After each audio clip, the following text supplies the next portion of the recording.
अव्यक्तादीनि भूतानि व्यक्तमध्यानि भारत। अव्यक्त निधनान्येव तत्र का परिदेवना। 28। भावार्थ, सारे जीव प्रारंभ में अव्यक्त रहते हैं, मध्य अवस्था में व्यक्त होते हैं और विनष्ट होने पर पुनः अव्यक्त हो जाते हैं। आत्म शोक करने की क्या आवश्यकता है? तात्पर्य, यह स्वीकार करते हुए कि दो प्रकार के दार्शनिक हैं, एक तो वे जो आत्मा के अस्तित्व को मानते हैं और दूसरे वे जो आत्मा के अस्तित्व को नहीं मानते, कहा जा सकता है कि किसी भी दशा में शोक करने का कोई कारण नहीं है। आत्मा के अस्तित्व को न मानने वालों को वेदांतवादी नास्तिक कहते हैं। यदि हम तर्क के लिए इस नास्तिकतावादी सिद्धांत को मान भी लें तो भी शोक करने का कोई कारण नहीं है। आत्मा के पृथक अस्तित्व से भिन्न सारे भौतिक तत्व सृष्टि के पूर्व अदृश्य रहते हैं। इस अदृश्य रहने की सूक्ष्म अवस्था से ही दृश्य अवस्था आती है। जिस प्रकार आकाश से वायु उत्पन्न होती है, वायु से अग्नि, अग्नि से जल और जल से पृथ्वी उत्पन्न होती है। पृथ्वी से अनेक प्रकार के पदार्थ प्रकट होते हैं, यथा एक विशाल गगनचुंबी महल पृथ्वी से ही प्रकट है।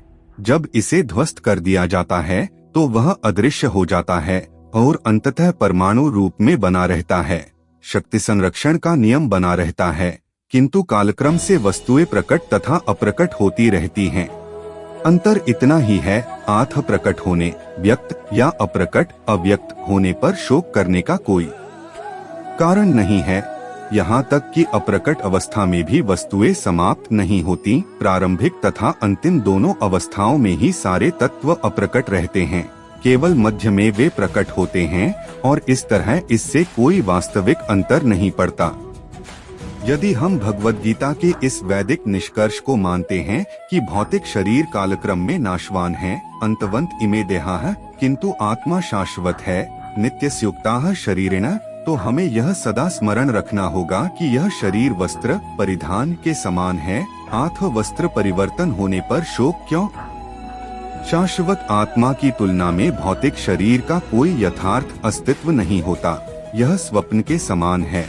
स्वप्न में हम आकाश में उड़ते या रजा की भांति रथ पर आरूढ़ हो सकते हैं, किंतु जागने पर देखते हैं कि न तो हम आकाश में हैं, न रथ पर। वैदिक ज्ञान आत्म साक्षात्कार को भौतिक शरीर के अनस्तित्व के आधार पर प्रोत्साहन देता है।